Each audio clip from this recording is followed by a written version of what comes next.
Hey guys, this is KoBaC, and today I'm going to be reviewing the Halo 3 Elite from the Series 3. It is the Combat Elite armor, so it does actually come off, and you can switch it with the other Elites that you get, so it's just like buying them. Technically this is a campaign figure, but the chest plate, the helmet, and the two shoulder pads come off just like they would with the multiplayer figure, so really, if you have the tan or the red one or whatever color, you can switch the armor around if you so desired. He does come with two plasma rifles right here. I don't have the other one in his hand, and I wouldn't recommend really trying to put too many weapons in their hands because their fingers will probably break.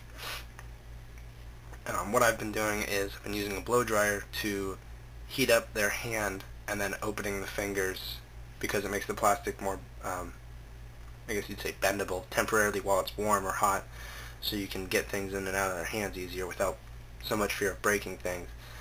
But he can hold the plasma sword and the plasma rifle,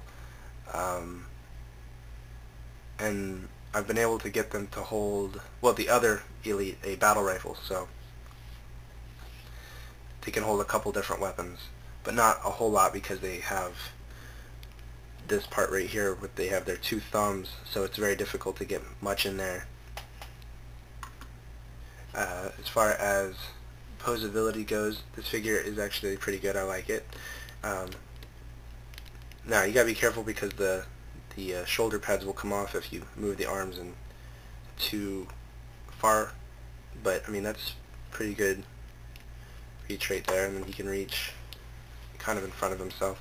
You have to mess with his arms a bit to be able to get him, posing around, but that's the gist of it for his arms.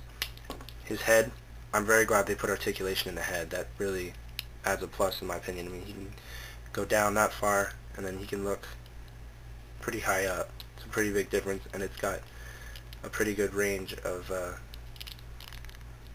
looking to the left and to the right. I mean, it's not like the Spartans where they can turn their heads further, but they could have left it like the Jackal, so when he started turning its head, it was like, what's going on? Instead of just to the side.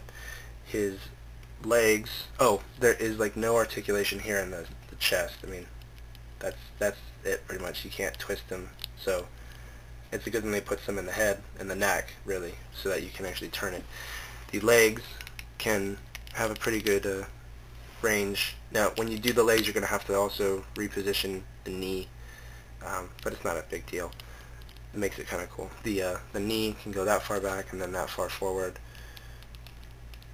which is better than some figures. It's not the greatest. I would have liked it if they could do a couple different poses, if they had a little bit further range of articulation, but it's not that bad. It's actually pretty good. I'm still very impressed with these figures. So they can do some pretty cool poses, which will be included after this video. There's a couple pictures of them. But yeah, the paint job on this figure I like. It's keeping with the whole like metallic blue color for the Elites from the campaign, from Halo Combat Evolved and 2 and 3, although mainly 2 and Combat Evolved. So yeah, it's a pretty cool figure overall. It doesn't have a hole for putting weapons, like if you want to put your plasma rifle on the leg. It does have one on the back though, right here. Oops, right here in the back. So it is good that they did put one, so like if you're doing a diorama, or like for a collector, if you're having it set up, you can have him holding different weapons on his back instead of nothing. So overall, I would give this figure a 4.5 out of 5. If it just had a little bit more articulation and the hands could actually hold a couple different guns.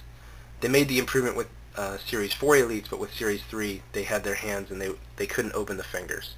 Series 4 Elites, and I'm sure the rest of the Elites coming out, have a hinge right here, like right around the thumb, so that these fingers, or actually it's right here with the fingers, so the fingers can open up and close instead of just being a piece of plastic. So he's still part of the older wave that didn't have that ability. So if he had that, he'd be able to hold the plasma rifle and the plasma sword very easily, and probably other weapons, just, you know, really quick, which is good. So yeah, that's the only thing that's kind of a downside. 4.5 out of 5 though. It's a pretty good figure.